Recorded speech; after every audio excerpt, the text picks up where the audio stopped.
Hello everyone, আসসালামু আলাইকুম। আজকে আমরা চলে আসছি বাংলাদেশ ন্যাশনাল স্টেডিয়ামে সিঙ্গাপুর ভার্সেস বাংলাদেশের মধ্যকার হাই ভোল্টেজ ম্যাচটি উপভোগ করার জন্য।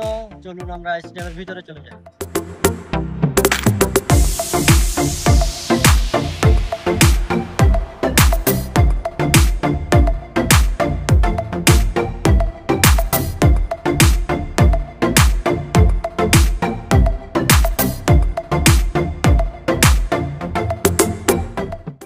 প্রথমেই আউটার গেট দিয়ে ঢোকার সময় হাতে সবুজ বেল্ট পরিয়ে ঢুকানো হচ্ছে স্টেডিয়ামের ভিতর। ফাইনালি আমরা স্টেডিয়ামের ভিতরে চলে আসছি। এসে দেখি স্টেডিয়াম এখনো অনেকটাই ফাঁকা, দর্শকরা একে একে প্রবেশ করছে। এন্ট্রি 2 1 গো।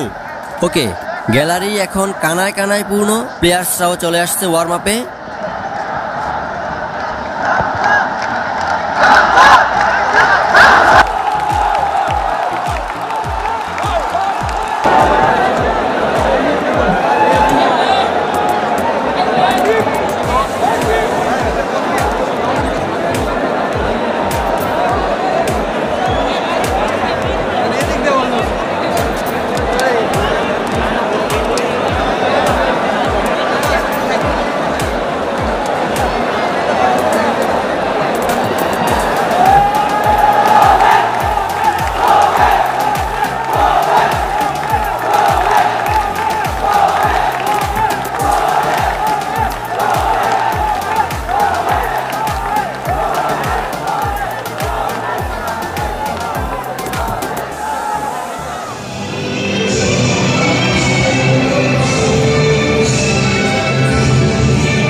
হামজা তার মুনাজাতের মাধ্যমে খেলাটি স্টার্ট করে, আর এইদিকে গ্যালারিতে দর্শকরা তার নামে স্লোগান দিয়ে স্টেডিয়াম কাঁপিয়ে দিচ্ছে।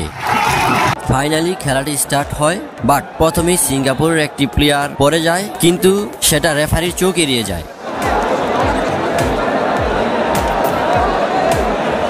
শুরুটা বাংলাদেশের ভালোই ছিল, অসাধারণ পাচিং, বল দখল, আক্রমণ সবই ঠিক ছিল, কিন্তু গোলে কনভার্ট করতে ব্যর্থ হচ্ছিল বাংলাদেশের প্লেয়ার্সরা।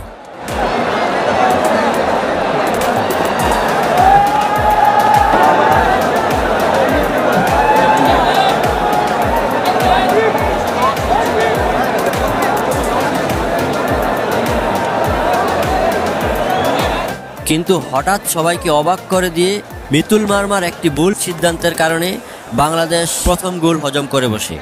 দেন হাফ টাইম হয়ে যায়। Half time score Bangladesh 0 Singapore 1।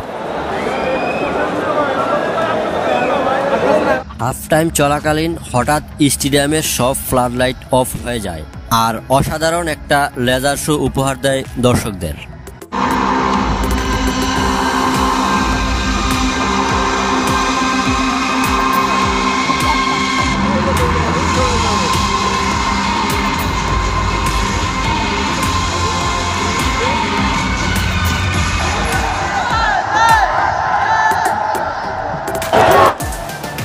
বিরতি শেষে পুনরায় খেলা শুরু হয়, কিন্তু সেখানেও একটি ভুল করে বসে বাংলাদেশ। আরো একটি গোল হজম করে, কিন্তু তারপরেও আমরা আশা ছাড়িনি।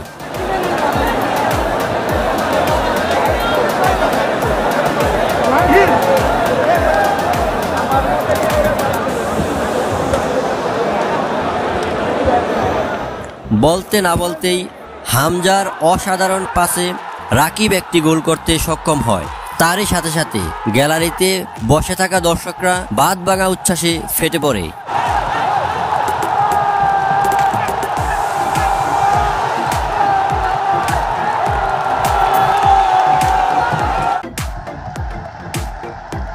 তারপরেই একের পর এক আক্রমণ করে বাংলাদেশ।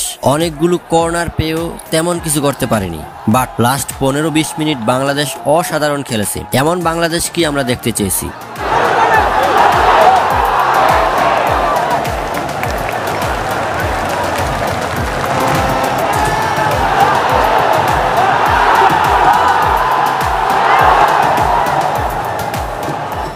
শেষে দর্শকরা এক বুক বেদনা নিয়ে স্টেডিয়াম ছেড়ে যায় নিজ নিজ গন্তব্যে।